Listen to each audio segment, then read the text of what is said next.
விக்ரமாதித்த கதை. கதை 70. கதை தொடர்கிறது. 14வது பூரணச் சந்திரவல்லி பதுமை சொல்லிய தருமசீலன் கதை. மறுநாள் சிம்மாசனத்தின் மீது போஜராஜன் ஏறியமர முயன்ற போது 14ஆம் படிக்கு காவலான பூரணச் சந்திரவல்லி பதுமை புதியதொரு கதை சொல்லத் தொடங்கியது. விக்ரமாதித்தன் இராஜ்ய பரிபாலனம் செய்து வரும் நாளையில் ஒற்றர் வாய் மூலமாக உலகிலே நடக்கும் அபூர்வ நிகழ்ச்சிகளையும் விசித்திர சம்பவங்களையும் அறிந்து வந்தான். பசுக்கள் முகர்ந்து பார்ப்பதால் அறிகின்றன, அந்தணர்கள் அறநூல்களினாலும் அரசர்கள் ஓற்றர்களினாலும் அறிகின்றனர். மற்றவர்களோ தங்களுடைய இரு கண்களினால் அறிந்து கொள்ளுகின்றனர் என்று சொல்லப்பட்டிருக்கிறது. யார் அரசனாக இருந்தாலும் அவன் தன்னுடைய குடிமக்களின் நிலைமையை அறிந்து கொள்ள வேண்டும். அவன் ஒவ்வொருவருடைய எண்ணங்களையும் தெரிந்து கொள்ள வேண்டும். அயோக்கியர்களைத் தண்டித்து நல்லவர்களைக் காப்பாற்றி தன் குடிகளை நேர்மையாக பாதுகாக்க வேண்டும். சரியான வழிகளில் செல்வத்தைச் சேர்க்க வேண்டும். கேட்போருக்கு நிலைக்குத் தக்கபடி சமத்துவமாக கொடுக்க வேண்டும். இவை 5ம் அரசனுடைய புனித கடமைகள். 5 கேள்விகள். இன்னும் ஓர் அரசன் தன் குடிகளைக் கொடுமைப்படுத்துவானாகில் அவன் தெய்வத்திற்கு செய்யும் சேவை என்ன பயன் தரக்கூடும்? அவன் செய்யும் ஹோமம், ஜபம், பிரார்த்தனை, தானம் அனைத்தும் குடிமக்களின் சந்தோஷத்தில் அடங்கியுள்ளன. தேசத்திலே மக்கள் கண்ணீர் விடுவது கூடாது என்று சொல்லுவார்கள். இப்படியாக விக்கிரமன் ஆட்சி புரிந்து வருகையில் காஷ்மீர தேசத்துக்குச் சென்று திரும்பிய ஒற்றன் ஒருவன் தான் கண்ட அதிசயத்தை அரசனுக்கு விளக்கிக் கூறினான். வேந்தே, காஷ்மீர தேசத்தில் பெரிய பணக்காரனான வியாபாரி ஒருவன் இருக்கிறான். அவன் தருமசீலனென போற்றப்படுகிறான். அவன் 5 குரோசம் நீளமுள்ள பெரிய ஏரி ஒன்றை வெட்டுவித்தான்.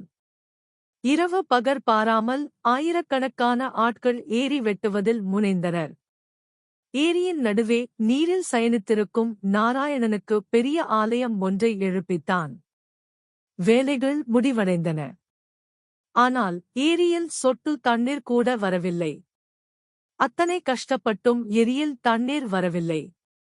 அத்தனை கஷ்டப்பட்டும் ஏரியில் தண்ணீர் வரவில்லை என்பதைக் கண்ட வியாபாரி பெரிதும் விசனமடைந்தான்.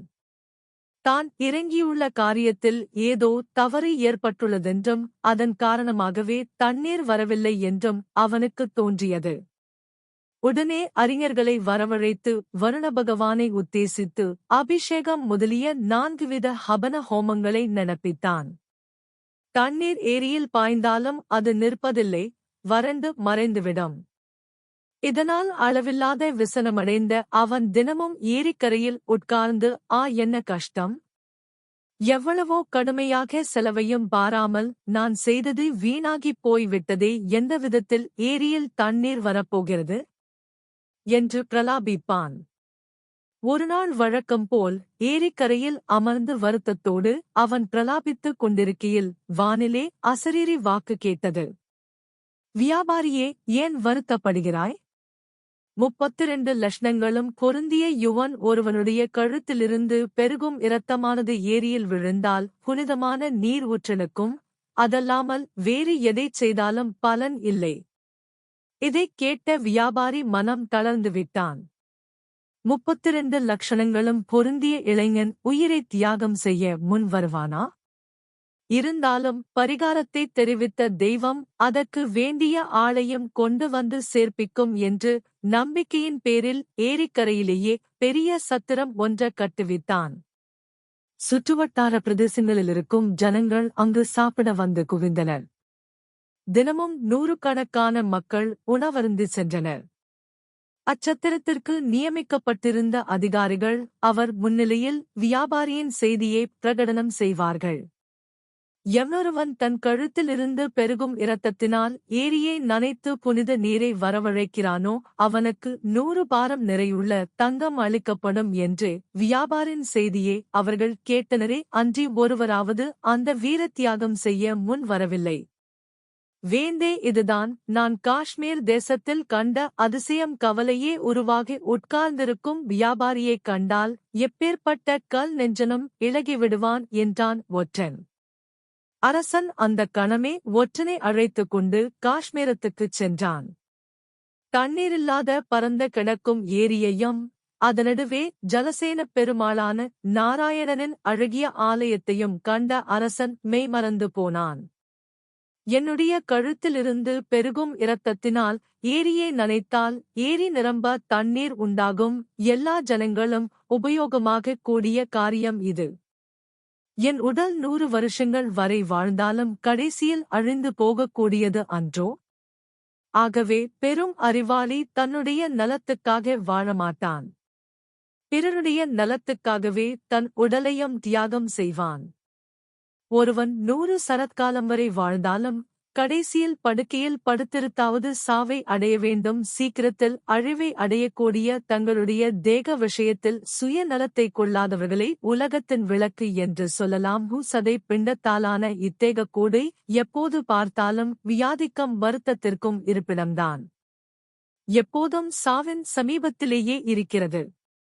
இன்னும் தர்மத்தை கடைபிடிக்கும் எந்த மனிதர்கள் சுயநலத்தை துறந்து தங்களுடைய தேகத்தை மதிப்பற்றதாக ஆக்கிக் கொள்ளுகிறார்களோ அவர்களே உண்மையான வாழ்க்கையின் பலனை அடைந்தவர்கள் ஆவார்கள். இவ்விதம் தன் மனதில் நினைத்தவனாய் கோவிலுக்கு சென்று நாராயணனை விக்கிரமாதித்தன் வணங்கி பிரார்த்தித்தான். ஹே நீரின் தெய்வமே, 32 லட்சணங்களும் பொருந்திய மனிதரின் கழுத்திலிருந்து பெருகும் இரத்தத்தினால் நீ திருப்தியடையும் பட்சத்தில் இதோ என் கழுத்திலிருந்து பெருகும் இரத்தத்தை ஏற்றுக்கொள். இந்த ஏரியில் நீர் நிரம்பட்டும். கத்தியை உருவி கழுத்தருகில் கொண்டு சென்றான் மன்னன். அப்போது தேவன் அரசனுடைய கையை பிடித்து தடுத்து நிறுத்தினார். வீரனே, உன் செய்கையால் நான் திருப்தி அடைந்தேன். உனக்கு வேண்டிய வரத்தைக் கேள் என்றார். பிரபு, நீங்கள் சொல்வது உண்மையானால் இந்த ஏரியில் நீர் நிரம்பட்டும் என்று கேட்டான் விக்கிரமாதித்தன். மன்னவா, இவ்விடத்தை விட்டுச் சீக்கிரம் கரையேறு. நீ திரும்பி பார்க்கும் அளவில் ஏரி நீர் நிறைந்ததாக காட்சி அளிக்கும் என்று அருளி மறைந்தார் நாராயணமூர்த்தி. விக்கிரமனும் வெகு வேகமாக கரையில் ஏறி திரும்பி பார்த்தான். சுகமாக வீசும் தென்றலினால் சிற்றலைகள் கரையில் மோத ஏரி நீர் நிரம்பியதாக காட்சியளித்தது. வியாபாரி கொண்ட மகிழ்ச்சிக்கோர் அளவில்லை. அவன் அரசனைப் பலவாறாக துதித்தான். அவன் கொடுத்த பொற்குவியலையெல்லாம் ஏழை எளியவருக்கு தானமாக கொடுத்துவிட்டு அவனிடம் பிரியா விடை பெற்றுக்கொண்டு விக்கிரமாதித்தன் தன்னுடைய உஜ்ஜயினி திரும்பினான்.